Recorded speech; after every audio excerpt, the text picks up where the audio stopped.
So this little chappy here, Yep. just try and keep it sort of about there. Testing 1, 2, 3. Two. Two. Okay, let's go. Okay, Tammi, welcome to your Belvedere.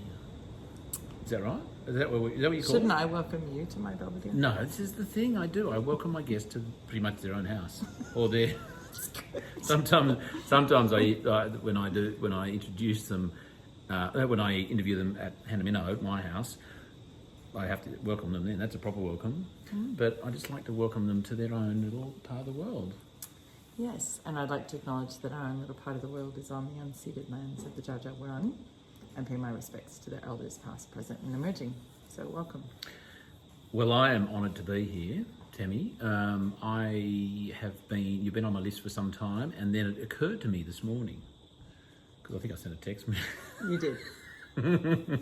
I was not far away. Oh my God, they're just around the corner, because my travel plans changed a bit.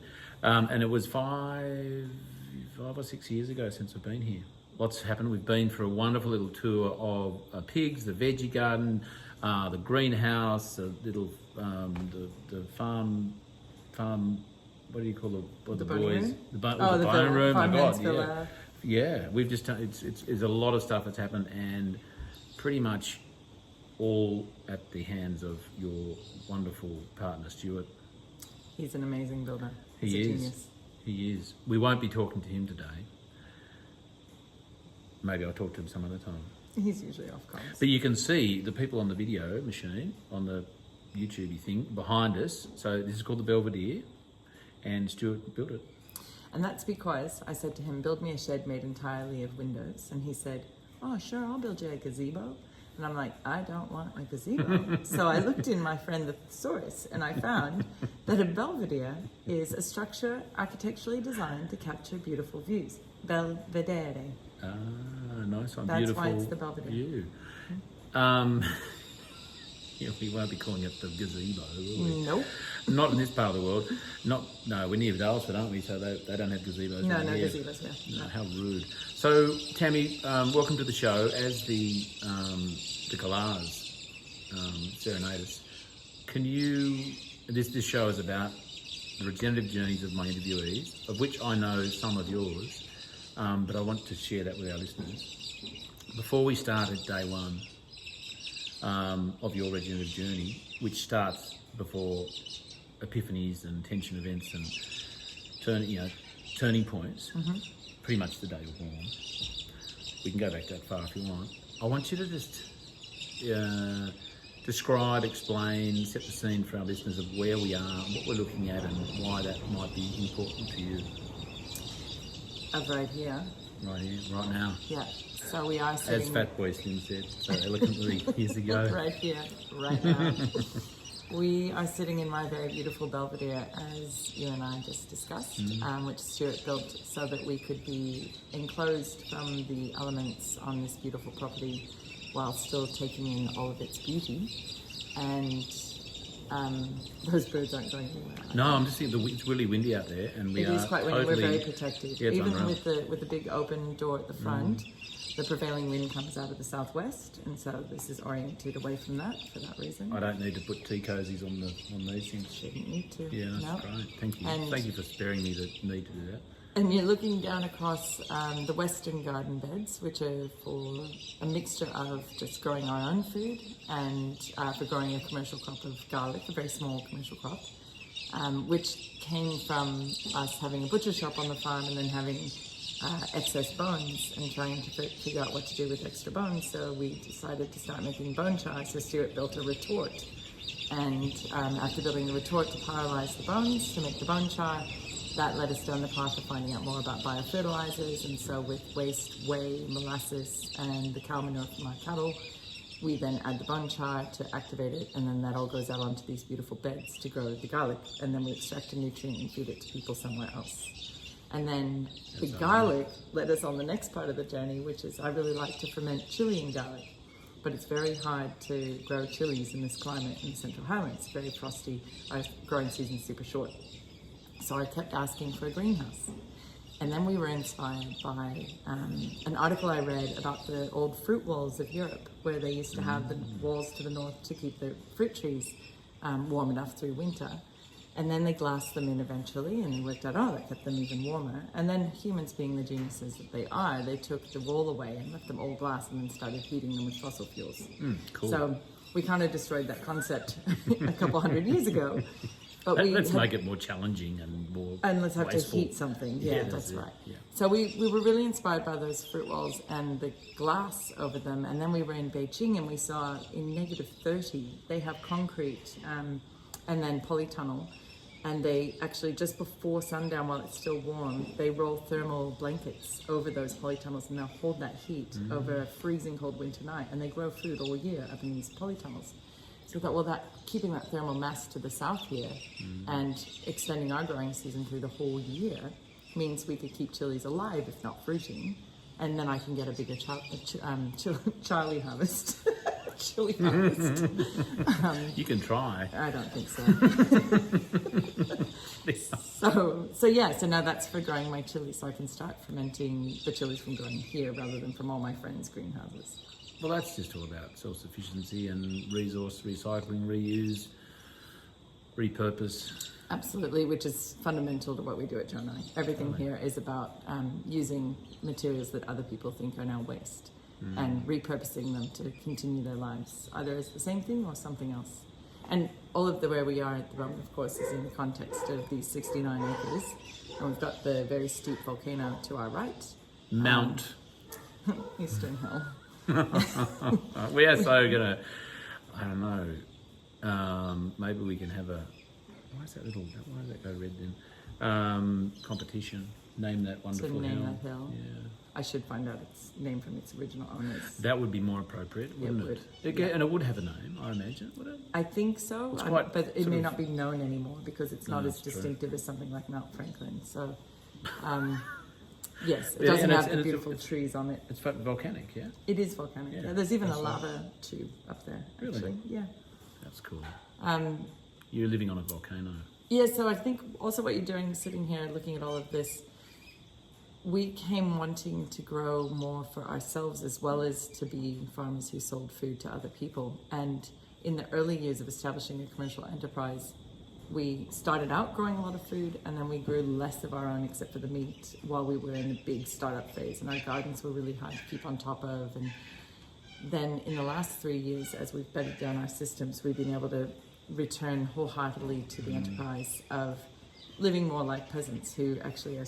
We're not self-sufficient, but we're community sufficient. You know, between us and all of our local friends, we are able to provide our own food, and we feed, obviously, pork and beef and garlic to others. And then increasingly, as we grow more things for ourselves, we're thinking about where there's a little bit of surplus, we might be able to sell a little bit of that. Like right now, my horseradish over to our left is doing what horseradish does very well and colonizing those entire squares in front of the Belvedere. And I'm thinking very soon I'm going to be a horseradish farmer. You already are. Just depends Who on what you do has with it. surplus to sell. That's right. A commercial horseradish farmer. Yeah.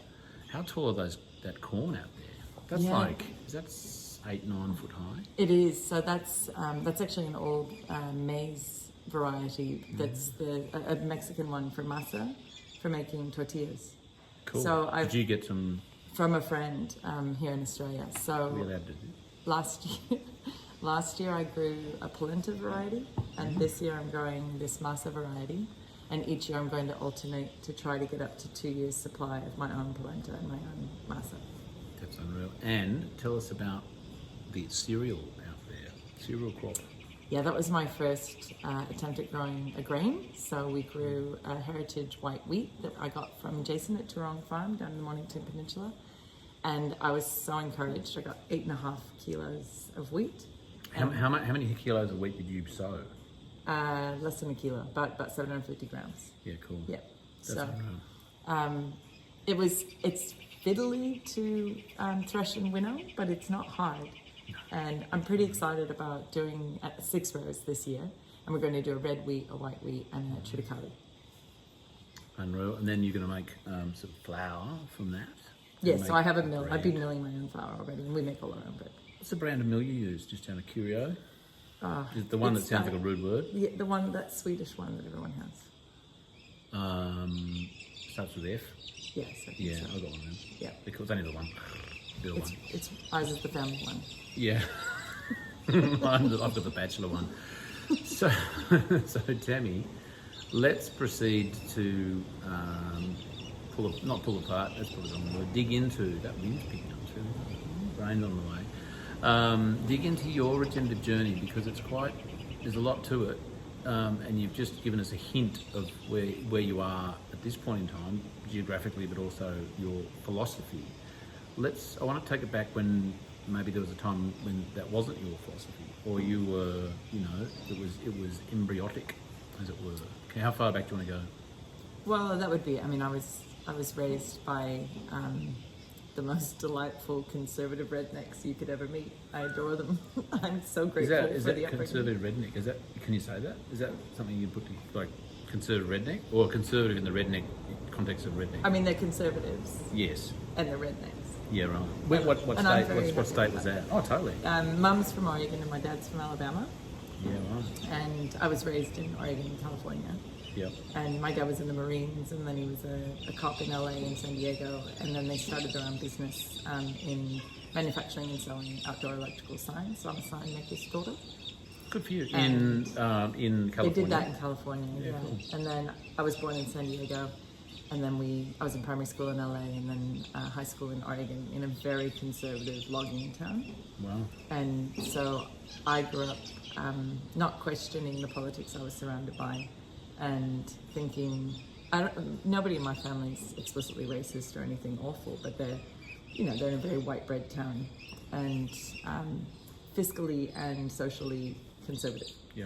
And so when I went off to uni and I was back in San Diego, I was exposed to a whole bunch of leftists, radicals at university, and I at first was just like, what is it with these hippies, right? Mm. But I was secretly kind of attracted to the whole thing. Mm. It seemed kind of appealing. And then I went to a talk just before the first Gulf War started in '91, and I went to a talk where I heard a number of people in a row talk about all of America's foreign policy in Central America and in the Middle East, and how our government had contributed to the deaths and starvation of people all over the world. And I'd never heard those stories. I didn't know any of that history of America. That's how kind of sheltered I was. Is that because it just wasn't in the school classroom? That's just not what you talked about? Definitely not. Yeah. Especially not in a conservative town, right? Yeah. Nobody thought or knew those things. Yeah, right. America's number one. Yeah, that's we the didn't kind do of anything town wrong. I came from. Yeah, cool. And I heard these people talk, and I couldn't believe I didn't know all these things. And so that set me on a journey to find out more. Did that challenge, did you go, that's an affront to my current worldview or paradigms, or did you just go, oh my God, this is actually, you were drawn to it immediately? I was drawn to it immediately. Okay, so there was no like pushback, that's crap, and then weaned yourself onto the idea. There was just like this is filling a void or something. I think one thing, and it's something Stuart and I share, we're intensely curious people. So when I'm presented with new information, my immediate response to it is not, that can't possibly be true. Oh, God, having said that, I've certainly heard myself say that. You sound like an Aussie then. Like a, I know that you've still got that accent, which is lovely, and but I love it when I like it when people are clearly been Australianised. When you say that, it's like... For better or for worse? No, for better, I reckon. How rude. I take that back. So, what was I saying about the...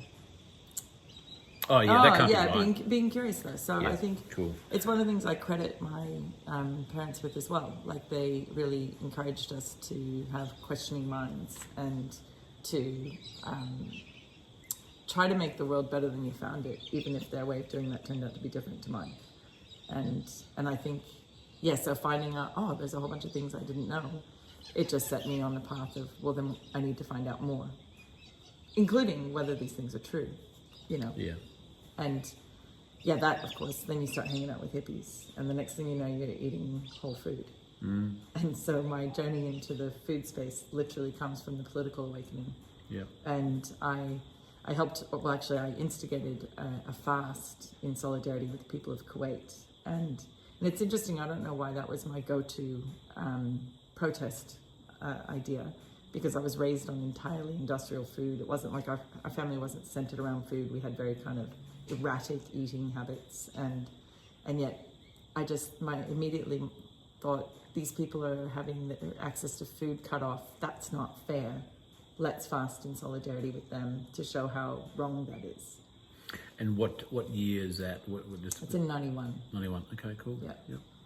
Yeah, so it's January 91 when that's happening. And then the war starts. Is that first year of your uni?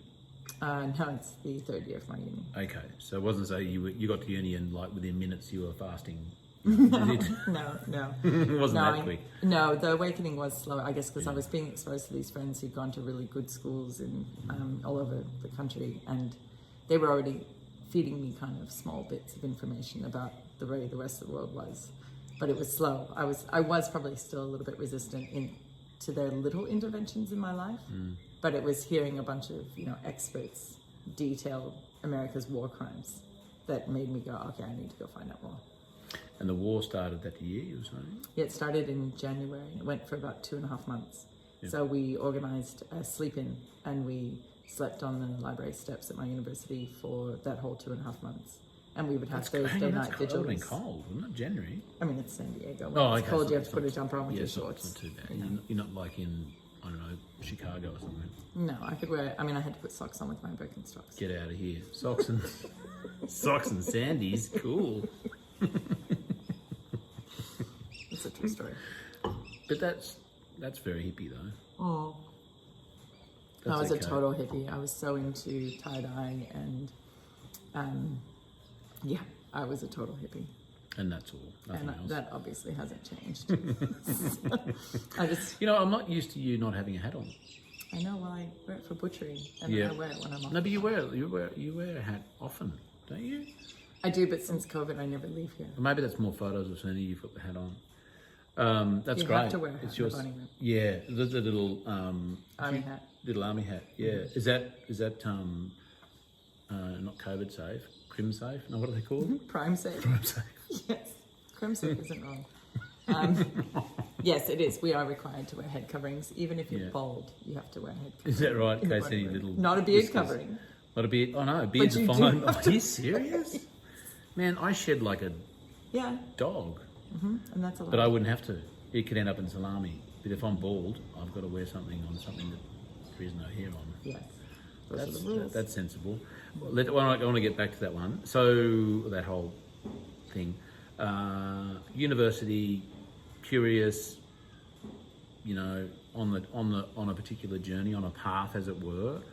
What was next? Where did that lead you? Because food is clearly a sort of we call it a principle, but one of your it's a cornerstone of what you do, I imagine, in terms of production and the advocacy of good localised food without spoiling it for everyone. When did that become more of a thing? Was that the university? Was that post-university? What happened? I guess again, hanging out with hippies, I became a vegetarian because then I read Peter Singer's Animal Liberation. Okay. And I learned, so I not only just learned how our government treats other countries, I then learned how all of us were treating pigs and poultry especially by confining them in massive sheds and making them eat, sleep in their own shit. And I was like, what? We do what to get that bologna on my sandwich? And so my instant reaction, because I didn't know how to avoid it, was to simply become a vegetarian. And that was interesting when I stopped being vegetarian to realize that by opting out of eating meat, I actually got to learn less about it. I had no need to navigate the world of meat. So I just didn't interact with it at all. Of course, then I had to learn that I was being hypocritical about dairy and eggs and try to find free-range things. So this became a kind of very personal concern, whereas the politics around the military interventions was a very kind of communally minded activist. So these are all happening at the same time. I'm having my personal development around food, and I'm having my political development around the military.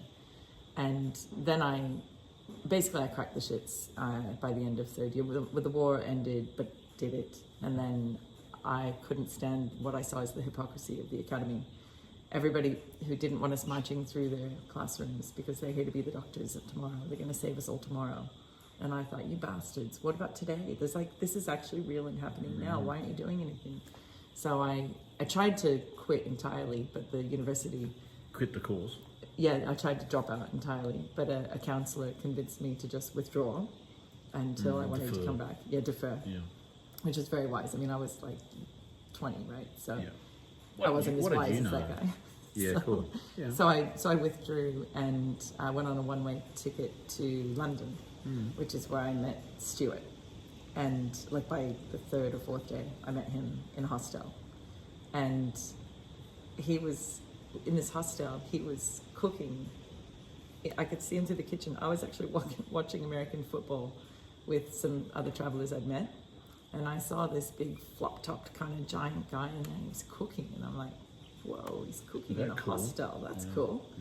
And I didn't know what nationality he was or anything. And then he comes in, he sits down, and I was so impressed. And we laugh endlessly still about this because he was literally cooking 2-minute noodles. He was cooking top ramen. But did he turn up with his tea and you went, oh, I'm not so impressed? No, I didn't at all. I still thought it was a terribly resourceful because I was just going out and buying food, right? You know? Yeah, okay, cool. This guy is he's a step above, man. You were crushing on him. I was. Yeah, cool. We're celebrating 30 years since that event in July. Wow, that's cool. And appropriately going to spend it on the road, doing some agroecology schools up the East Coast and seeing farmers and focusing around food, as always. Eating noodles. Yeah. No. Come on, you've got to have like a token packet. Nope. Good, that was a test. Thank you. Good right answer. So, crushing on Stuart in the hostel, inseparable? What happened there? Yeah, from day one. Yeah. So we travelled for 4.5 months together in Europe. Yeah. And what was he doing there, apart from eating noodles in a... It was like every Australian. He'd gone with a backpack and a suitcase. He was going to spend a year in London. He was going to look for work. He'd also withdrawn from uni for a year to go do that. And then he met me, and we had to drag his suitcase to his auntie and uncle's in Herefordshire and leave it there so that he could actually be a backpacker, not some guy in a hostel. Suitcaser, yeah. Yeah. So, yeah, we travelled around just exploring and goofing off, really. And it's funny when we think back because we mostly, like most backpackers when you're that age, mostly hit all the capital cities. And now if we go to Europe, like you can't pay us to spend time in the cities. We're all about, the countryside and landing somewhere in a cabin.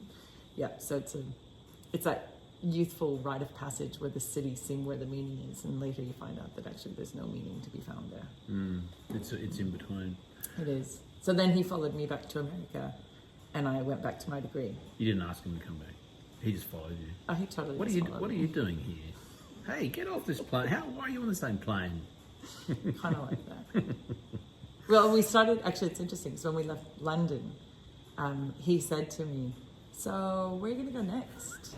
And I was like, well, I was thinking of going to Bath. I've heard that you should go and take the waters at Bath. And I didn't really know what that meant, but I was going to do it.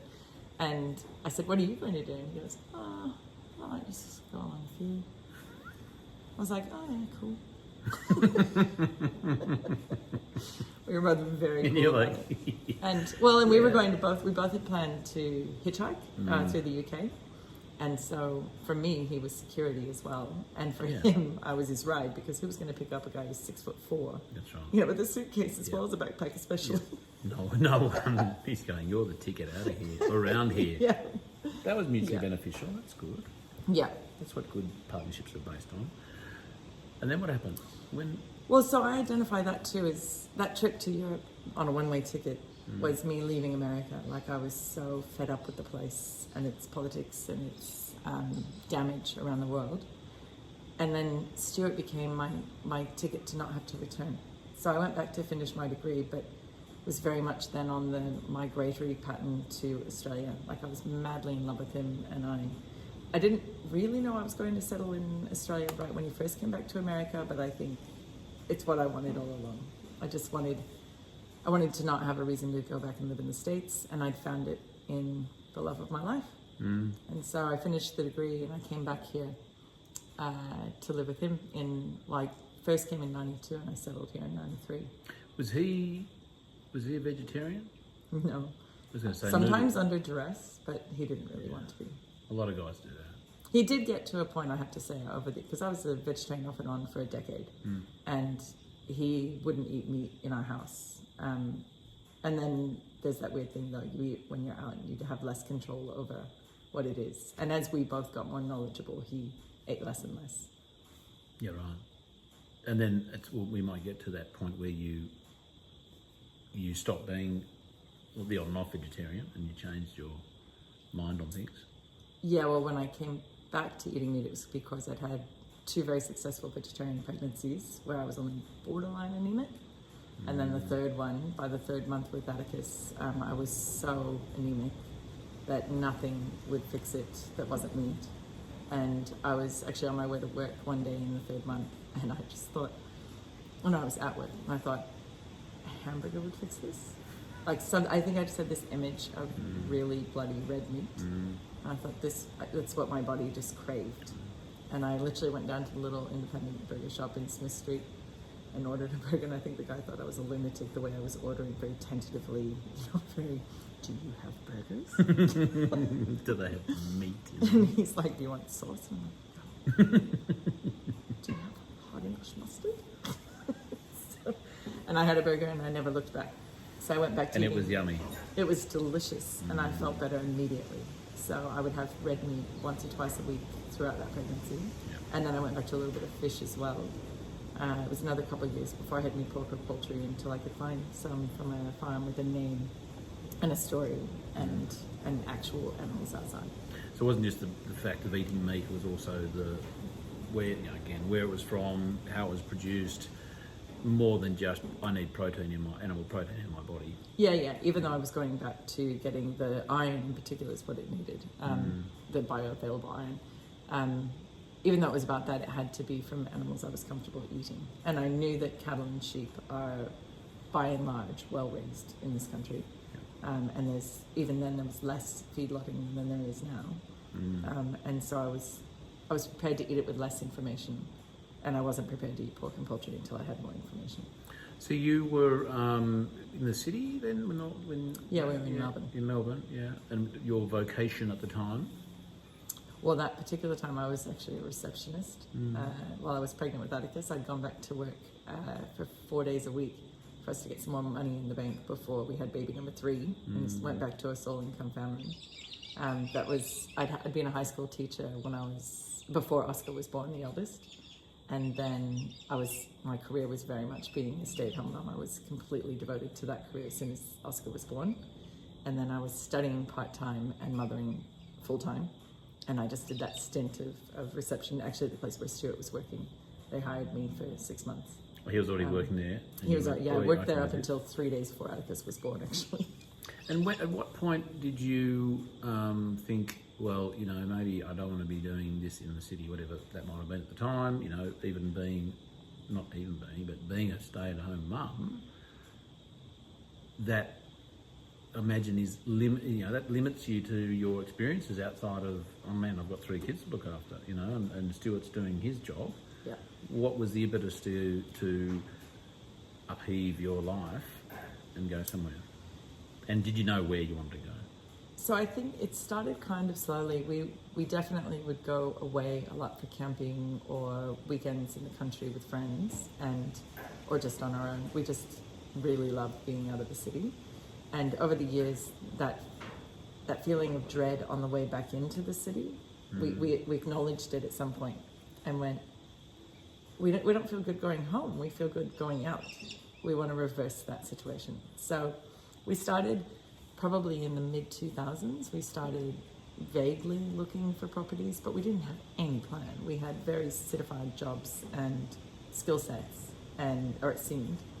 And so we weren't sure how we would move out. We talked about being self-sufficient dropouts. Neither of us are particularly good at being dropouts. So that didn't seem that appealing. Also, how do you even do that? How do you have a mortgage and drop out? So it just didn't seem very realistic. And, our very young hippie ideas of being a little permaculture property somewhere, it's like, sure, but how do you pay for the property? And so we'd go looking and we'd get excited. We'd find, and Dalesford was one of the first places we came. So the mid-90s, we started coming up here for Naughty weekends basically, and we loved this area. It was the most, for me in Victoria, it felt the most like Oregon without being too far from the city. And for those who aren't familiar with Daylesford, it's an hour out of Melbourne? Yeah, we're just an hour out of Melbourne. Yeah, so it's actually remarkable that it's so close from the CBD. While still being a properly rural area. Yeah, totally. Yeah.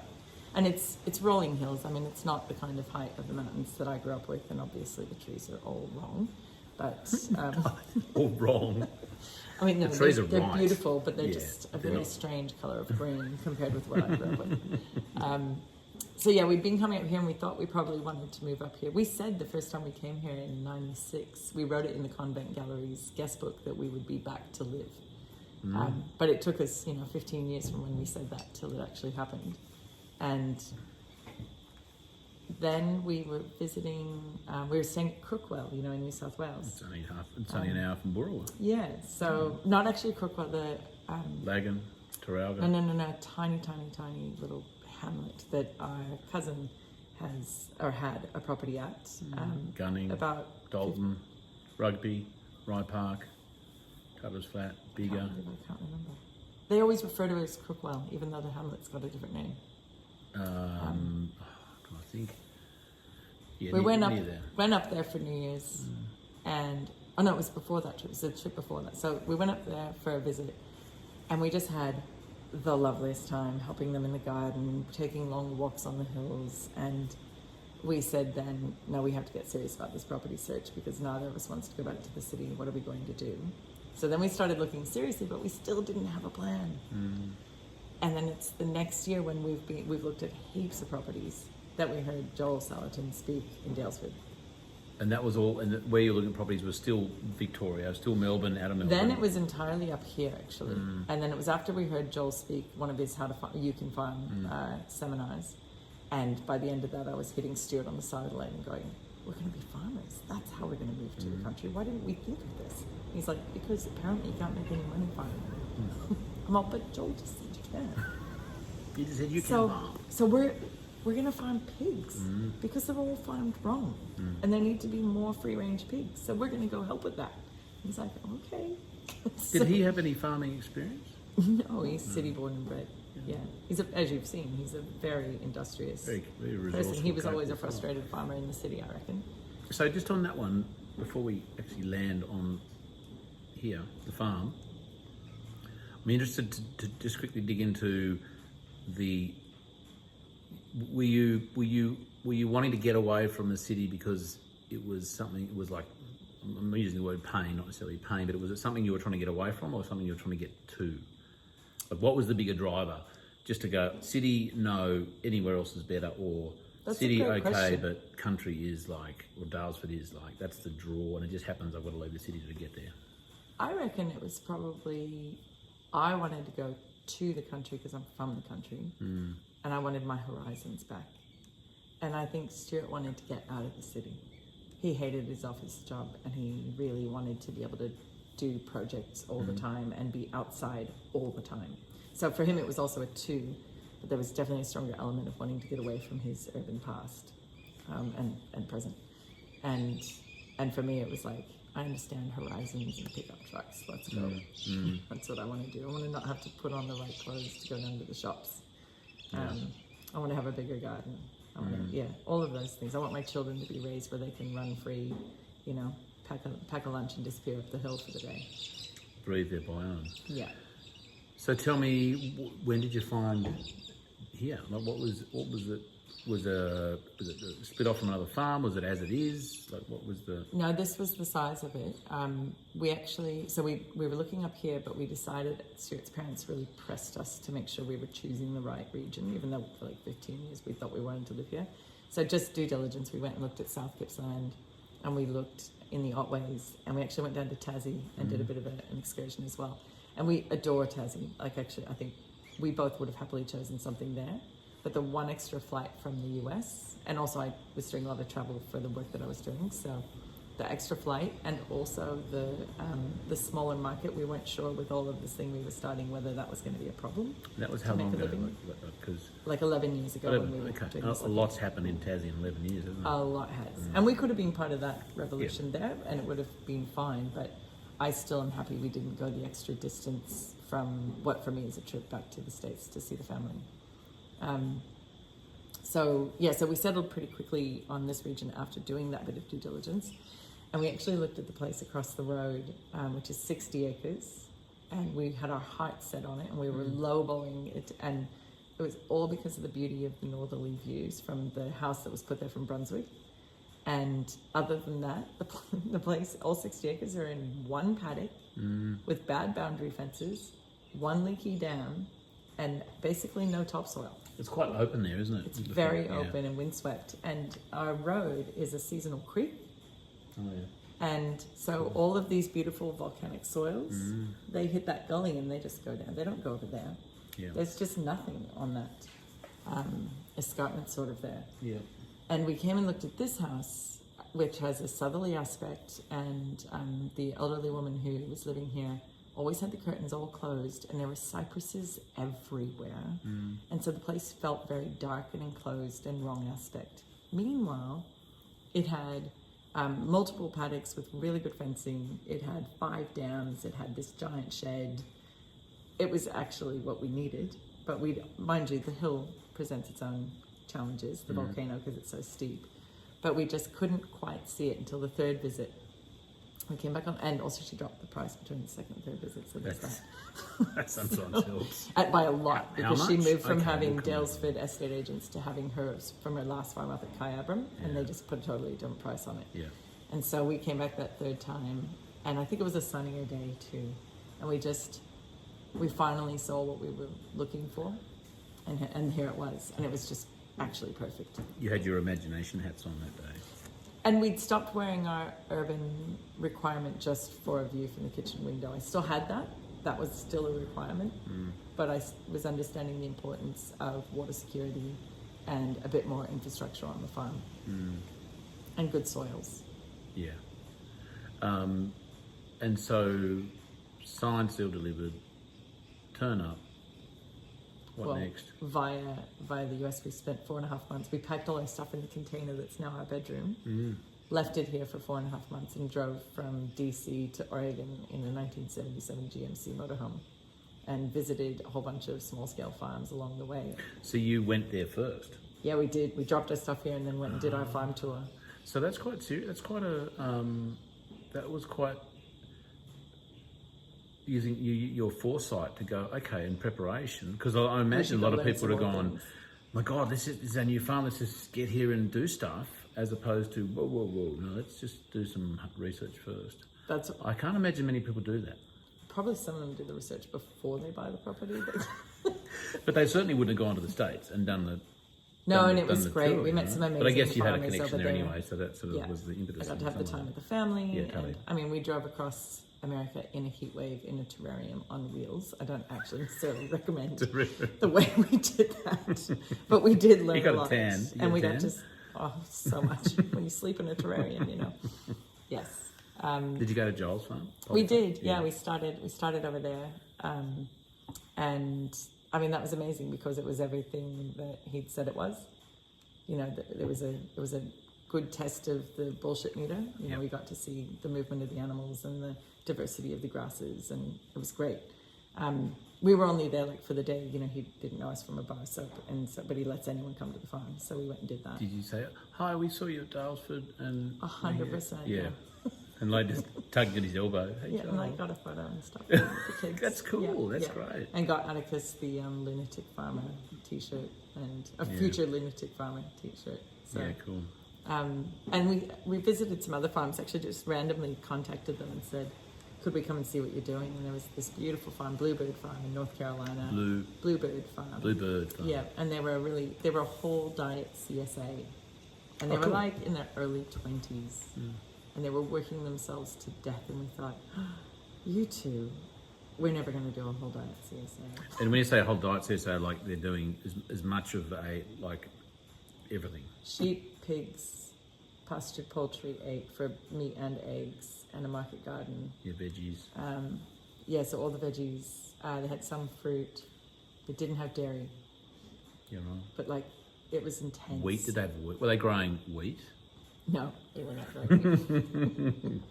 No, and Shazam. they're still going, and we're still friends. We visited them again, like in 2017, and it was really nice to see the development of their enterprise. Are they still running madly around, or is there? No, they've like got some family members involved in it now, cool. so they've spread their workload a bit more, and also they're just like all of us. They're better at it than when we saw them, and no, they're not working themselves to death. And we still talk food politics and farming things online together. Yeah. So did the tour, gathered the information. I guess the theory, in some ways. Some of, yeah. Yeah, well, I guess the principles and because there's only so much you can take with you, I guess. Yeah. Arrived back in Australia, excited. Very. Stopped at Bunnings on the way to buy a new wheelbarrow strapped to the roof of our Volvo. Drove up here. Still got that? Yeah, we've still got it. Yeah, I bet it's the you, green one. Yeah. Yes. Yep, we do. He's turned into an outdoor bar. No, it's still going, amazingly. And yeah, then we landed here, and I mean, for the first year, we were just basically homesteaders. I would not recommend doing it the way we did. We didn't start building all the fences. We got pigs and we got cattle in the first year, but we kind of built everything a step behind all the animals instead of a step ahead of them, because in those days we would climb the volcano for the views, not to check the fences. Oh, okay. You know. So the animals turned up. You went, oh, here we go. We've got land. You just do what you need to do. Kind of. I mean, the pigs, obviously, we managed a little bit more than that, but perhaps not as much as... I mean, we should have been building fences out where the pig paddocks are like crazy, and we weren't. So we did get some fences in, obviously, before we moved. They started right here where we're sitting, actually. They dug our first veggie garden, which was here where the Belvedere is. And then it was like, well, they've used up this space. There are 5 of them. They've used this up. What do we do now? I guess we move them over there. To the next bit. Hey, we didn't have a very good plan. But I guess as we were talking, we went for a wander there before, until you actually, dare I say, experiment or try it or put them there and put a fence up here and see how they go, there's no textbook, is there? No, and actually the sort of textbook we did look at, which was meant to be best practice free range farming in the UK, talks about that hub and spoke model.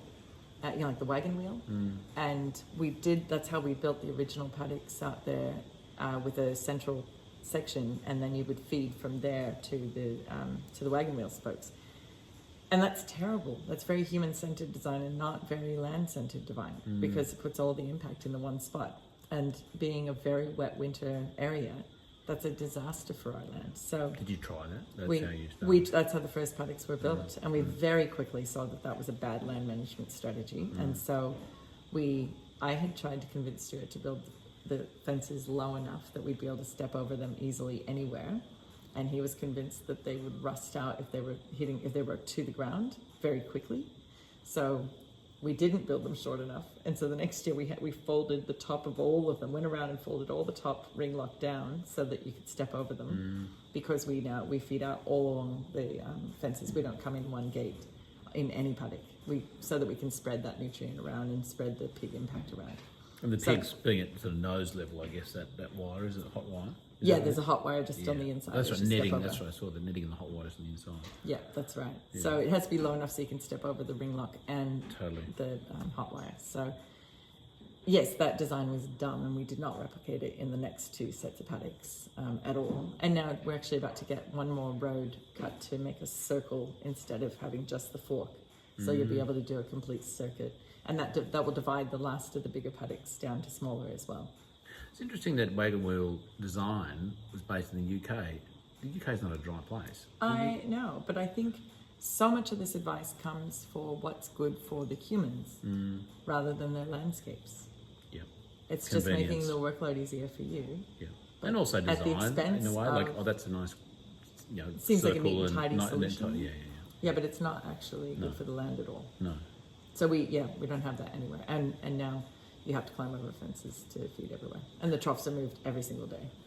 So experiments, what did you learn? What were some of the learnings at that time? Because I imagine it was a pretty uphill, learning curve. I mean, it was pretty hectic. It was Yeah. endless learning at that stage, right? I feel like, we learned things like if we always farrow our sows in pairs, And we learned that if one farrows a day or two before the other one, that one's piglets will suckle off the one that hasn't farrowed yet and take all their colostrum. And so if they... Okay, good one. So we now separate them as soon as the first one's due to... Well, just before. They're separated in paddocks next to each other, the farrowing paddocks, but they're not in the paddock together anymore. They can't cross-pollinate. No, that's right. Good. So things like that, because we had a litter where they didn't get the colostrum, they got arthritis, and most of them died, actually. Their joints swelled and they got really sick. Didn't get the good stuff. Nope. So that was there have been plenty of hard lessons, actually. Lower fences are good. Stuart with your big long legs. Yeah, I know. Well, he still builds everything for his height, and then everyone else struggles. Yeah, so I think the learning then was simply to be more proactive, to be ahead of things rather than just reacting to what we were seeing. Yeah, that was probably the biggest lesson for us in those first couple of years. And so we got more, we definitely got more proactive about doing the research in advance, talking to more people in advance and saying, what would you have done here? And we now bring that into our producers' workshops where we say, we're here to help you make new mistakes because we're going to tell you about all of our old ones. Let's talk about that. So that was, how long have you been doing them? Like how many years of mistakes have you been making until you went, right, we're going to just... The first Grow Your Ethics workshop was in the year after we built the boning room. So we were licensed from January 2014. And I think that first one must have been late 2014, I'm guessing. So we've been doing it only 3 years, not very long. And it came about because after we built the boning room and because we crowdfunded it and it got a lot of media attention. And so everybody wanted to know, how did you do that? And how should we do that? And it got to where I just couldn't deal with the number of phone calls and visitors coming to just ask for advice. So I said, hey, how about we have everyone come on the same day? Good, yeah. And we take them through the story. Yeah. And from the beginning, we were like, this is just our story, but we're happy to share it, but we're not experts. We've been here 5 minutes, and then, I think now I can confidently say, not necessarily that we're experts, but we know a lot more, and we still will say, but your land will dictate how you do things, and your family structure and what your skill sets, like Stuart's and mine, are extremely different and very complementary skill sets. Yeah. So other couples will have something different going on for them. So what, just on that one, because I think that's really important and not considered often at all, just seeing your dairy, your milking cow, your Jersey, just wondering, is she supposed to be there? Claro. Yeah. She's right where she's meant to be. On a mission. She's coming over for a little chat. People when they get married, sometimes it can be just luck.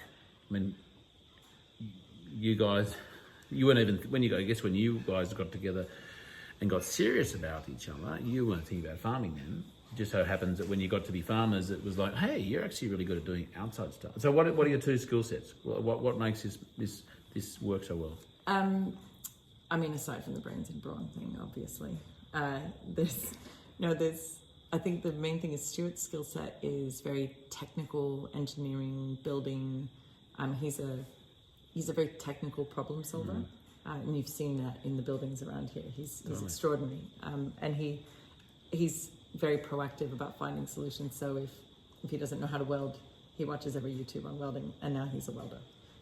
So he's not going into formal institutional learning very often. He learns it from the internet mostly, and books, lots and lots, mostly old books. We both prefer pre-industrial kind of farming books from the 40s and 50s. And then mine is probably more in the, I guess actually it just struck me.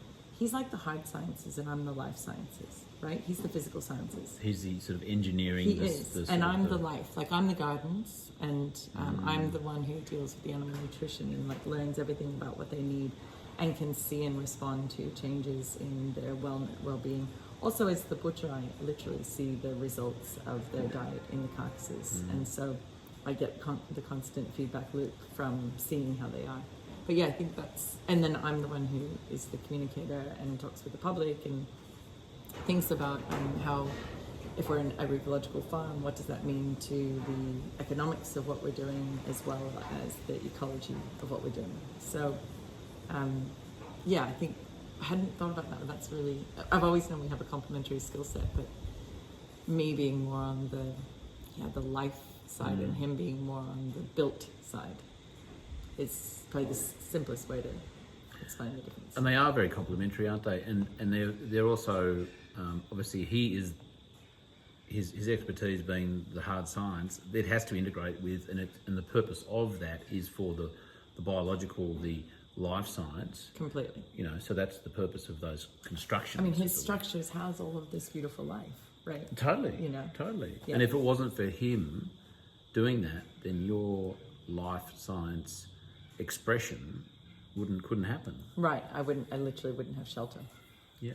You know, and some place to grow a lot of not the gardens, but like the greenhouse, or the fencing for all the livestock to move around, the constant moving of water, like Stuart working out how to move water 100-meter hill up the volcano with an 80-year-old piston pump and secondhand solar panels and a treadmill motor. Yeah, like, that's cool. That's MacGyver. Yeah, he's been called MacGyver a lot. But the good news also is that he's into it. Like, he's not just like, oh no, she wants me to build a bloody greenhouse to put those silly tomatoes. You know what I mean? Or maybe he does say that. No, he loves No, it. that's it. So there's this complementary cooperation. It's not like this is a chore or a task. This is like steps towards a wonderful thing that you are both creating here, which you have. And it doesn't take a second when you get out of the car and look around and go, oh my God, there's abundance here. There's life. There's, you know, it has a sort of not a haphazard is the wrong word. It's got an organic's the wrong word too. It's got that sort of natural feel to it that's not contrived, you know, but that's nature though, isn't it? Nature's not contrived.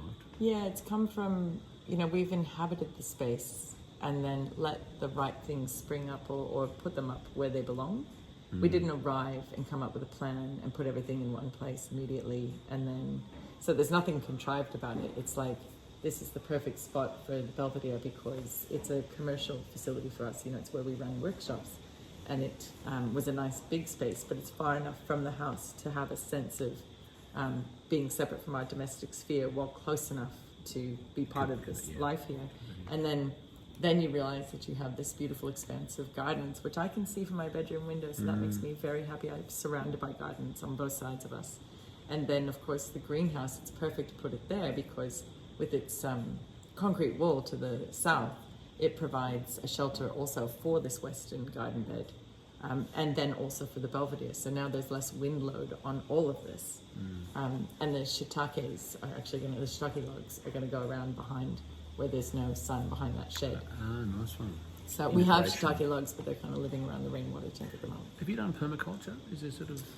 We both started as kind of, we never did a PDC, but we started as enthusiasts who had the permaculture design manual, and all of our backyards in Melbourne were very kind of permaculture inspired. We had the herb spiral.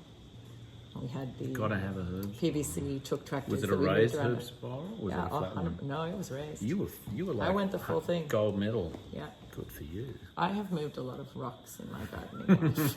You got some big rocks up there as well, I've noticed. Where to now? Oh, should we talk? Well, so okay, hit us up with what. So, I have to just say on that life sciences thing, by the way. Yeah.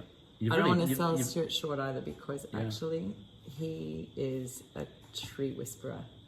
Cool. He's constantly germinating more trees and learning about how they did, what different scarification they need or whatever to be able to germinate more and more from it. He gets mostly indigenous species from around here for doing that activity.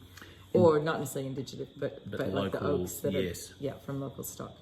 Does he, when he gets his oaks from acorns from trees, get the duff from the mother, and collect that at the same time? Yeah, he does. Yeah, cool. He actually went through a stage where he was just getting the acorns and germinating them in the pots and letting them go for a year, and then putting them in and getting a really low success rate. And then that's right. And then he learned that he was much better to put these straight into the ground with some of the biota that comes with them. Yeah, totally. I mean, yeah, that's a whole other conversation. I'll have that with him one day. Big fan of oaks, and they're for me, their place, this landscape needs to be put into intensive care. I have conversations with people sometimes about natives, planting natives, and versus exotics, and it's wrong to be putting exotics in because they weren't here, and who are we to sort of impose our whitey exotic sort of stuff on the landscape. But I guess it's there's no right or wrong about any of this, but my view is that I'm loving the fact that you have both. That I'm similar. Like we have put hundreds of thousands of natives in various methods and ways and areas and designs, and I'm such a big fan. And at the end of the day, a bigger fan of exotics because this land needs to be put in intensive care. This is a Peter Andrewsism. Yeah. And when something goes into intensive care, it needs every medical practice that we can apply, right? This is emergency. It's do or die in a way. Yeah. So willows in creeks, oaks in the landscape, leucaena, lucerne tree, that's the same thing. Tagasasti, I'm not sure if that'll grow down here, but we've got heaps of tagasasti. You have up there. Yeah. Cool. Elm, whatever is. There's repair plants. We were talking about that before because they are cycling nutrients. They're wonderful windbreaks.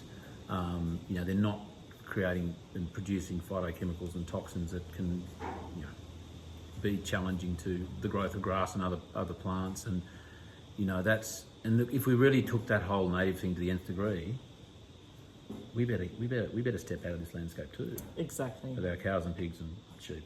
It's something that we've thought a lot about, and I'm actually working on in my PhD too. And I take that the comment that Bruce Pascoe has made, white people aren't going anywhere, black people aren't going anywhere. What are we going to do about it? And I take that to all species, not just humans. And we are a very mixed kind of species across this continent now. So what are we going to do about it is the question. And I agree with you that intensive care is what's needed, and we've certainly been doing our part to care intensively for this land, and a lot of that is non-Indigenous plants, which will better support our non-Indigenous animals as well.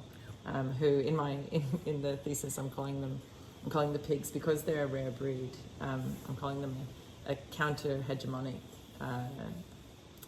exotic species. Counter-hegemonic. So hegemonic being like the norms of the ruling class. Yeah. And often, when we're not the elite, we often end up supporting those norms. We become complicit in them, even if we don't want to be. And so I'm saying that by choosing rare breeds instead of industrial breeds, we are countering the hegemony of our time, the hegemony of industrial breeds and seeds. And so everything here that you see is us trying to do our counter-hegemonic work. And that's why we have Masa, not hybrid sweet corn.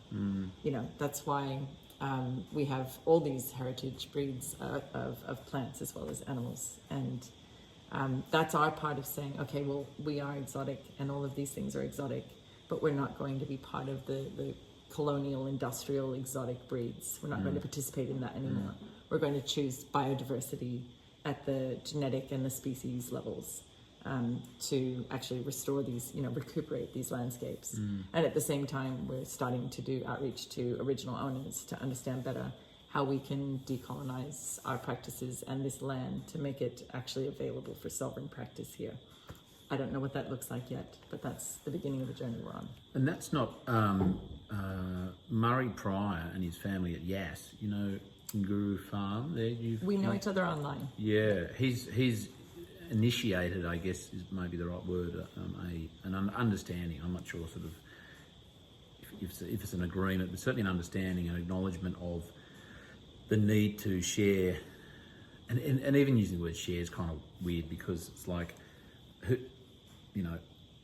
Murray he's the custodian, he's the steward. He's legally the owner, as it were, but, go back so many hundreds of years and how did that even happen? So an acknowledgement that this landscape is, and some would argue should be, because that feels like the right thing to do and an appropriate thing to do, is for that to be understood to be shared with, Indigenous people who would normally, whatever normal would have been farming, essentially, living and producing food in that landscape. So what Murray's done is, with an elder in his area,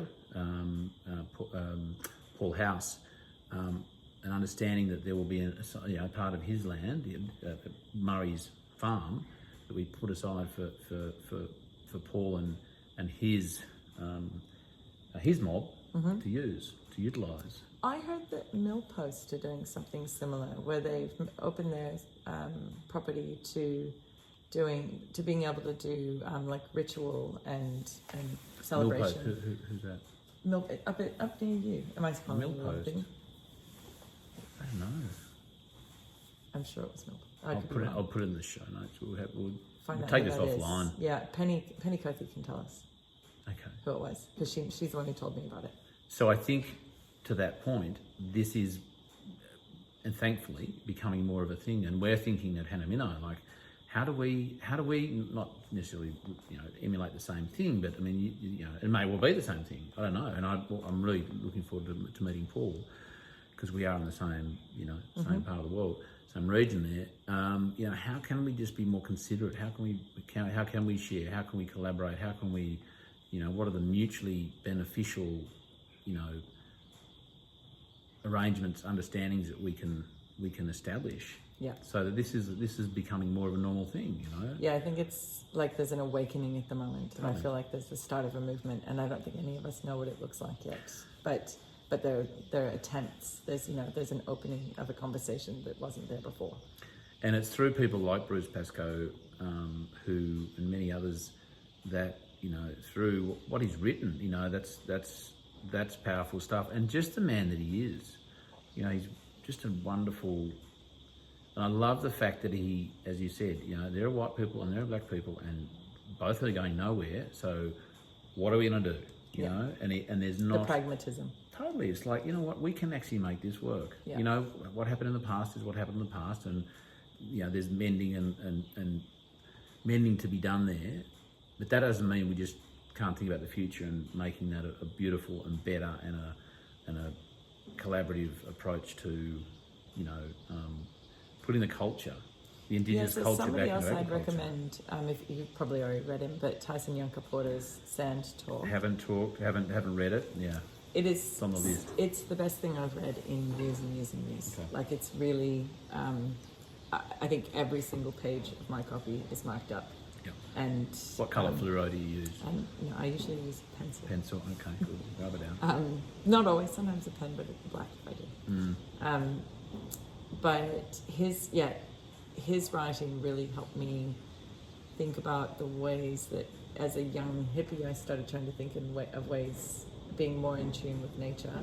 But I had no genealogy of that. I had no family history of it that I knew of. I'm sure it existed, because my dad was from poor farmers in the South, so it existed, but we were cut off from it. And so reading his book helped me think about how we can engage more with Indigenous ways of knowing and being in the world without appropriating that, and how to have a kind of convergence in our ways of knowing by listening better to other ways of knowing, but also of listening to land. And it's really struck me that we're at nearly 10 years here at Jonai, and it's now with 10 years of walking this land that we both feel that we understand it. It speaks to us in ways that in the early years we couldn't hear it. I mean, I guess you're probably more ready now. There might be there was that honeymoon, there was the urgency, there was the imprinting. It's not imposing, but just like, this is, totally understand. And now it's like, okay, you're ready. We're ready. And that's like, I mean, I guess everyone's journey is different, of course, and some people never get to that point, and that's okay too. And then some people are on point straight away, But again, there's really no right or wrong. I'm talking about appropriation. Hamish Mackay, biodynamic educator, it's one of my wonderful mentors. He talks about I'm talking about the whiteys. We Anglos, Europeans took the land. That was a physical thing, and that was a horrible thing, and a lot of work to do there. And he also, I guess, warns is probably not the right word, but he talks about the stealing of the culture.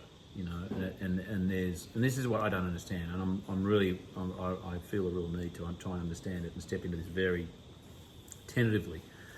Is what is, you know, as whiteys become more aware and acknowledge and conscious of the history and the opportunity for the future, is that we don't become the ones calling the shots, and we don't, you know. Totally. Yeah. That's actually, I think, the biggest danger. You saw it with the Indigenous foods movement back in the 70s in this country, that was mostly led by white people wanting to grow Indigenous foods. Commercialised, yeah. And again, the resurgence of it in the last decade has gone exactly down the same path, where it's predominantly white people who are starting Indigenous food companies. I think I read a stat that it's something like only 2% Indigenous-owned Indigenous foods companies in this country, and I think the awareness of that problem is increasing, but it has to increase more quickly. You know, in the global stuff that I work in with the food sovereignty movement, there's a lot of advocacy around free, prior, and informed consent, and that's like, so if you want to grow some of the local mernong from here, you would need to get consent from if you were going to commercialize it, and then if you did get the consent, you would need to also share the benefits of you commercializing it. And we argue this point with big companies, like with the corporations of the world, because they're always stealing Indigenous and traditional knowledges and commercializing them and making bucket loads of money. And they don't share the benefits very well at all, even though there are multiple international treaties that say they have to. And it was only probably in the more recent years that I fully appreciated how much that needs to apply here at the local level. It's not just corporations, it's you and me as non-Indigenous Australians. We need to actually also be getting consent and then sharing benefits. And we'd be mad not to, wouldn't we? I mean, because it's the Indigenous cultures who, you know, the cultivation, the propagation, the nurturing and you know, that's their culture. So we would be mad not to go, hey guys, we don't know much about this. We want to bring this together, you know, whether it's about asking permission or, you know, that sort of, not so much formality of it, but, you know, it'd be silly just to think we knew it all anyway and go, oh, we just need a few of those bloody yams and a bit of seed. We're usually wrong. That's right. That's where we hit the, you know, that's just us being dickheads, you know. Yeah, I think so we decided last year that one of the ways, even though we don't grow any Indigenous crops commercially here, or animals, we decided that a way that we could share the benefits of the fact that we literally hold title when the local mob here can't, we started paying the rent. And so in our case, we pay it to the Pay the Rent organisation, which is based here in Victoria, and they, an Indigenous board decides how that money will be spent for Indigenous projects, and locally. In Victoria specifically, in this case, but so other people are paying the rent to their local Aboriginal land councils or corporations. So when you say paying the rent, so landholders? So 1% of our income now pays the rent. Yeah, right. And that goes back to this organisation that then... In our case, this organisation, and they get to decide how it's spent because it's not our business. Yeah, cool. And there's a website? Yeah, like it's literally paytherent.org. Yeah, cool. But they say if you're not in Victoria, or if you are but you want to pay the local mob, then go to your local Aboriginal corporation or land council or other organisations and ask how can you start paying the rent. Yeah, cool. I haven't even heard of that. Imagine if all of us paid 1% of our income. Like you would actually start to pay some decent restitution then. And then if that money was being, you know, divvied up into some projects, and I mean, you know, whether it's basic housing or whatever, you know, like some, because you know, there's lots of, I guess, government funds that have just not been utilised at all well. You know, you wouldn't want that to sort of be repeated, but I guess this is by the very fact that it's been, you know, it's been put together. Whose initiative is it? Who is it? The one in Victoria, Pay the Rent, has come from a bunch of local Indigenous activists. So people like Gary Foley are involved, and so very prominent Indigenous elders are the ones leading that. And then, yeah, I mean, and obviously there might be disagreements amongst various groups about how it gets spent, but for me, what's important is that it's not actually up to me at all. The contribution. It's entirely up to the Indigenous mob to make up their own minds. Their own minds how it's done. I want to talk about which one? Australian Food Sovereignty Alliance. Let's go there. I know you get banged on the head about that all the time, but I think one of the in a good way, but it's which one of, I guess you're known very very much for your advocacy work there, and you mentioned before about your well, I guess I know it's a role, ongoing thing, but your contribution to the UN discussions that are coming up. Can you talk about that? Or is that secret? No, it's not at all. In fact, I think we shared it on Facebook. So right now there's a process underway for what's called the Post-2020 Global Biodiversity Framework, and that's being led by a UN organization called the Convention on Biological Diversity. That convention, the CBD, has a long history of advocating for biodiversity, like 30, 40 years, and only probably in the last 10 has their attention started to turn towards agriculture. Because historically, people think about biodiversity as being outside agriculture. And now the new biodiversity framework has several targets that include mention of agriculture. We think they're not doing a very good job of going far enough about pushing for really good agriculture. The framework is setting targets for less bad agriculture. And we're like, if this is the global biodiversity framework and we are losing biodiversity at such extraordinary rates, we eat something like 9 crops are 80% of our diet. No, 66% of the global diet is from 9 crops. It's shameful. And in Australia, the biodiversity conversation still sits outside of agriculture usually. So they'll talk about increasing biodiversity on your farm of things that have nothing to do with the farm produce, but there's no discussion yet of increasing the biodiversity of the crops and the plants. It's only the like ancillary biodiversity. And so this framework was meant to be determined in Kunming in 2020, but of course we couldn't go to Kunming. So it's been extended, and now we're getting towards the pointy end. It's meant to be in Kunming in October this year, if that's the thing. Will probably happen on online. But the meeting on Tuesday, it's not a meeting, it's a stakeholder open webinar. So because normally when you go to these huge UN fora and you've got like 500 delegates, there will be side events, and that will be hosted largely by civil society like us, and we might show, or private sector as well, and they might show what they care about in terms of what needs to change. And the negotiators who are there to negotiate the framework, they'll come along to those to keep gathering information. Those can't happen because we're not meeting in person. And also the informal corridor conversations can't happen. So what they've done as the, not perfect solution, but something, is these stakeholder forums. So what they have are 5 of us speaking on Tuesday night. Well, if you're in Rome, it's the morning, but for us, it's 10 to 12 Tuesday night. And there are 2 experts. One is one of the co-chairs of something called EPBES, which is the International Panel of Biodiversity in ecosystems. And the other one is from UNESCO. And then there are the 3 non-state stakeholders, if you like. And there's me speaking for the smallholders of the world. Cool. There's Esther from the Asian Farmers Association, which is a big small farmers NGO. It's a big NGO for small farmers. Yeah. And the third one is Danone, one of the guys from, the yogurt guys, one of the biggest dairy companies in the world, speaking for the private sector. And how's that going to go?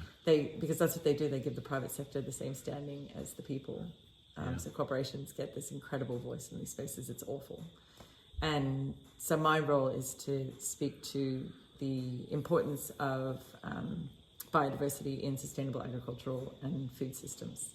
Which I imagine would be, almost directly at loggerheads with the discussions that Danone would want to be would be having, because I guess they're not even thinking of it, like these pesky small farmers. What do they know? And they're just disturbing our corporatization, industrialization of but milk. Now they've got language for it. Even CropLife, one of the biggest plant breeding companies in the world, has a whole web page on agroecology, and they talk about how biotechnology fits into that, which it 100% doesn't.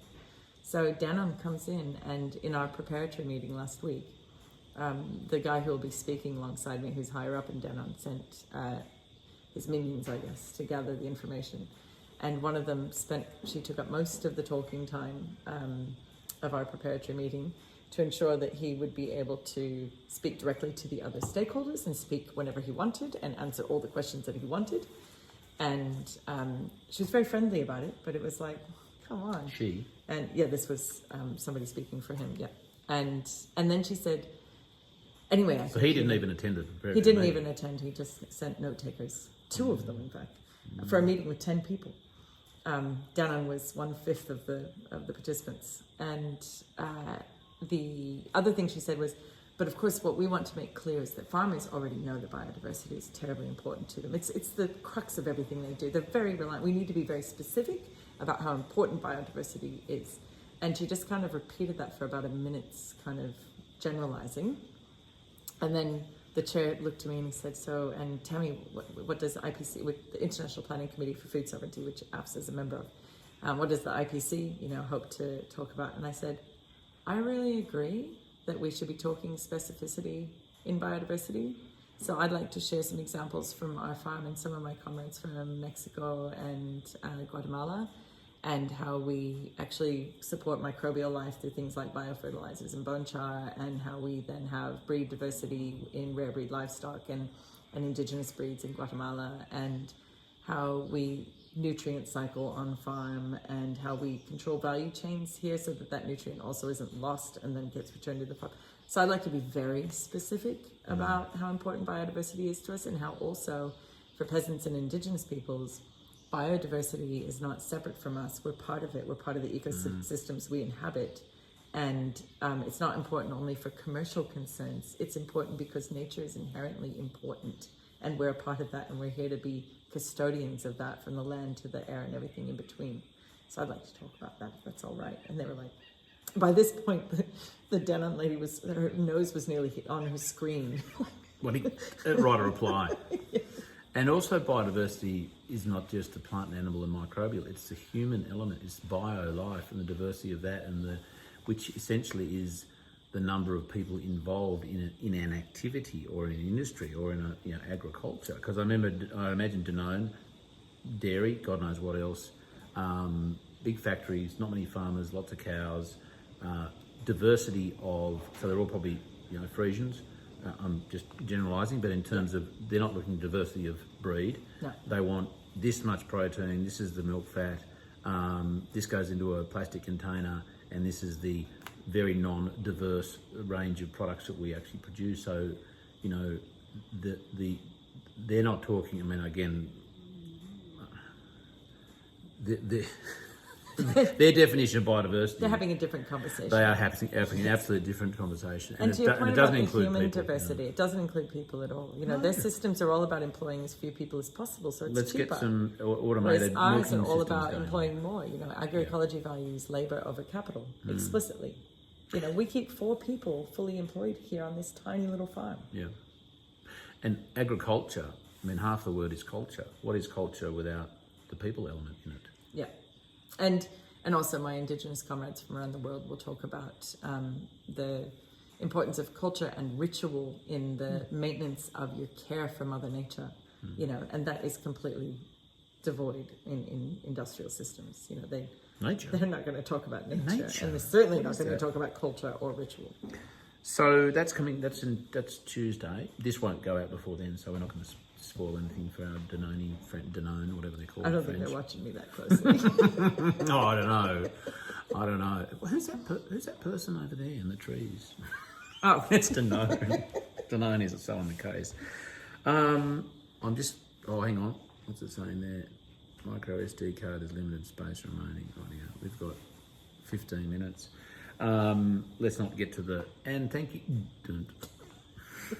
Can we not get to that bit? Tell me about, what are you irate about at the moment?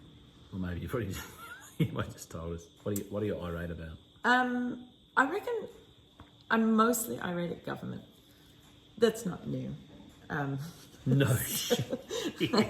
Really? But it's becoming better informed. I'm doing an awful lot of reading about the history of states and governments. I read this incredible book called Seeing Like a State by James C. Scott, his book after that is The Art of Not Being Governed, and the one after that is 3 Cheers to Anarchism. So I'm on that path, and I think I've gone from describing myself as a social anarchist to just straight up anarchist, because I think that states are inherently unable to govern us effectively unless they devolve control to communities. And I don't want the eradication of all states, but I want them to be localized, because the amount of misspending in government and the inability to listen to people's and communities' concerns is extraordinary because of the high levels all our governments work at instead of with the people. But even here locally at my council, and I hope they do listen, because I'm quite angry with them at the moment, of misfunding. Like what I see as a misunderstanding of what they could do with this artisanal agriculture project we have here in Hepburn, and just not listening to farmers saying, you know what we need, we've told them for years, we need infrastructure and we need support and collaborations. We need infrastructure and we need support for collaborations. And we also need reduced regulatory barriers, regulations that were written for industrial systems that don't apply properly to the scale of operation that we are, where we also have extremely high levels of transparency and traceability in our products. We need something totally different. This regulatory regime is not fit for purpose. And I'm really tired of them getting excited about that and then going, oh, it's so hard though. We can't do that. Yeah. Has your approach to going the regulators and government changed? Have you changed your approach? I think you just really mentioned then, from a social anarchist to an anarchist. Are you changing tact and finding that change is more effective? You know, is there any sort of a... It probably changed during our big campaign, AFSA's big campaign in Victoria from 2016 to 18, where we won the planning reforms for pasture, pig and poultry. And we started out by just hammering them for everything they were doing wrong, which got their attention. It was great. We got lots of meetings out of that, but they didn't like us. But then we worked out, because they were talking about changing some legislation, we formed the Legal Defence Fund and we started writing legislation for them. Yeah. So if we try to speak productively with government and they don't listen, I'm still all about the stick. However, if they are listening and actively trying to help, but they just don't have the tool set, then we're here to bring the tools. Yeah. And we bring a carrot. And we thank them publicly for their good work of trying to listen. And I think the best successes we've had have been literally writing legislation for them. They love it when you come in with what they need to and actually helping them get the job done, without them, you know, taking backward steps or, you know, being bashed, but going, okay, that's actually quite useful. Exactly. So we find a lot of like legal examples from overseas where things are being done differently. Small scale abattoirs, for an example, in the UK, they've just went through a parliamentary inquiry that recommended that for micro abattoirs on farms, rather than classifying them as abattoirs, you classify them under rural industry, because you don't see it as a changed land use. It's all in keeping. So long as it's not more than 1,000 kills a year, it's a rural industry that doesn't need to be treated separately like an industrial abattoir that has bee doubles coming in with thousands of animals. Yeah. And I'm like, oh, that's a clever bit of legislation, isn't it? So you change the planning. The precedent's been already made. Exactly. Yeah. So I've already taken that one to the Ag Minister in Victoria, and she was pretty interested. Make it easy for them. Yeah. What are you excited about? Everything. Come on. Sunflowers. Have you seen them? I'm excited about milking Clarabelle every morning and evening. I'm excited about learning to make cheese. I'm excited that the Food Sovereignty Alliance has a wonderful committee and they're all pulling in the same direction, and all these smart food sovereignty warriors just getting better at what they do. I'm excited about the next book that we're working on. I'm excited about my PhD. I'm excited that you came today. I'm excited to be here. Yeah. And I'm excited that we're having dinner, and I'm excited that you've given me a bed tonight, because I totally missed that part of my planning, that my travel plans changed, and Darren asked me, Darren Doherty, who I interviewed this morning, sitting in Castlemaine. Now it's Castlemaine, not Castlemaine. That's he beat that into me quick smart. And he said, "What are you doing? So what are you doing tonight? Yeah, what are you doing?" I went, "Oh, I'm going over to Dalesford," and then It occurred to me. I had nowhere to stay. I'm happy about that, and I'm so grateful. You're very lucky that we just cleaned. That bedroom was more pantry than bedroom, and now it's just those beautiful jars that you saw on the shelf. Yeah. It was full of all of our cheeses curing as well. I probably smell worse than those cheeses, don't worry. Not that cheese smells bad, but in terms of, you don't need your beacon cheese the whole time, do you? Now, what else have I got here? Books. Tell me about books. Are there any sort of go-to books that you have? You just go, Seeing Like a State, I'd recommend for anyone who wants to. Seeing Like a State, okay, yeah. For anyone who's trying to understand governance. Yep. And why states are getting it so wrong.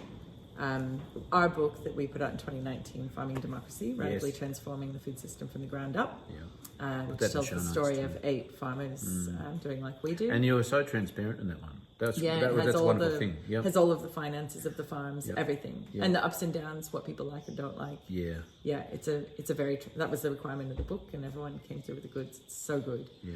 And you know what, guys, before you go on there, that to me is a great example of this kind of farming, this kind of philosophy and the collaborative approach and I'm using the broad term regenerative farming.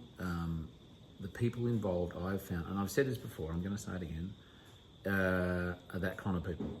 Transparent, totally collaborative, sharing and just wanting to help, Yeah, and there's that lack of. You know how we often get called a niche, like we're looking for a niche market? And what I find is that the people who are in here like me doing this work are trying to make this, the famous COVID words, right? They're trying to make this a new normal, not a niche. And the new normal is about transparency because that's what's going to give us the radical transformation we need. Everything about the hidden food system is bad. And everything about the transparent one, if it's bad, you'll be able to tell them and they have to fix it. It won't be bad for long. Yeah, we keep just improving. So yeah, I think you're right. It's exciting time to be alive when you see the changes in people's mindset and attitude and willingness to be open. I find that wonderful and generous of people. More book. Agroecology by Peter Rossett and Miguel Altieri, which is just like a very short volume that gives you the science, the set of practices, and the social movement that is agroecology. So if you're wanting a quick dip, and it's available online as PDF actually, so you don't even have to buy the hard copy. What else would I recommend? I mean, I've read about a million books. What about mentors? Who are some of your mentors you just want to tip your hat off to? Well, I mean, obviously Charlie Massey for me is a major mentor, just with his commitment and hard work. He's just, and his generosity. Tyson Yunkaporta, who I mentioned before, I'm finding has become somebody that I'm staying in contact with since I had a conversation with him for one of AFSA's solidarity sessions. So I'm finding him somebody really rich to think with. But for me, my mentors are all of my fellow farmers. That's again a pillar of agroecology, farmer to farmer knowledge sharing. It's being able to just talk to, whether it's the farmer next door or 5 Ks away or 5,000 Ks away, online or on the phone, and just share what's going on with each of us. How did you do that? How did you overcome this? What are you seeing in the paddocks right now? What do you need? What's not working? My mentors are my peers.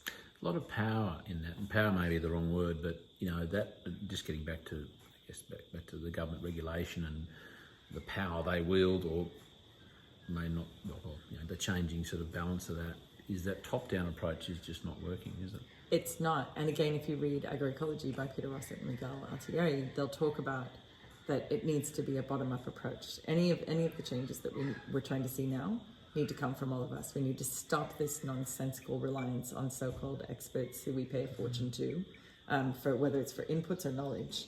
We need to stop doing that. We need to rely on ourselves. We need to reskill ourselves. So if you need biofertilizer, learn how to make it. If you need to read your landscape, walk it more often. Yeah. And sure, pull in experts periodically who do already know something you need to know. Podcasts are fabulous for that, I find.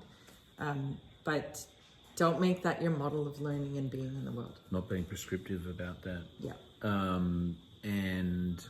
had something else to say there that was pertinent, and it's gone. It'll come back. Doesn't matter. I haven't got much time I haven't got any time to spare anyway before this card bay runs out. Tell me, what about projects? You mentioned any sort of exciting projects on the go? Well, here on the farm, of course, we're just finishing the larder for all of our preserves and the greenhouse for winter. And then we hope to build an abattoir on the farm in the next year or two. Cool. So we've started design work on that, and we've all signed up to get our meat inspector licenses. So we're raring to go. I've signed up 10 of us here in the region to do our licenses. So that means with that license, you can have your own farm abattoir And inspect for ourselves. inspect for yourselves. And having 10 to do that means that you can just rotate. Totally. And they could inspect for themselves, and we don't even have to be there. So that's very exciting. So other farmers farms use can it as do well. That's the idea. Imagine there was a micro abattoir every 20 k's to service the little farmers. Well, there used to be. So I know. So bring it back. So I'm excited about That's that. a big step forward, isn't it? And I'm excited about APSA's local food economies campaign, which we're just in the grinding work of right now, where we're identifying regulatory barriers for every state in Australia. Who's that? The Food Sovereignty Alliance. Yep. Yeah, So cool. we're currently mapping those regulatory barriers and then starting to find examples of legislation we could write to give the options to the legislators of how this could look. Make it easy. Mm-hmm. Okay, billboard. You've got the opportunity to write something, a question, statement, phrase, whatever, quote, on a billboard on the Hume Highway. A lot of people driving past. What would you put on it? That's really hard. I mean, my thing for ages has been you are what you eat, so eat ethically, which is kind of cute, but it's not nearly as deep as what I'd say these days. I don't know. It might be don't eat chicken unless its name is Colin. Okay. That'll do. That'll get them thinking. That will get them thinking. Well, Tammi, can I just say, with 3 minutes spare, or probably 2 now, you've got me thinking, and I trust you've got my listeners thinking as well.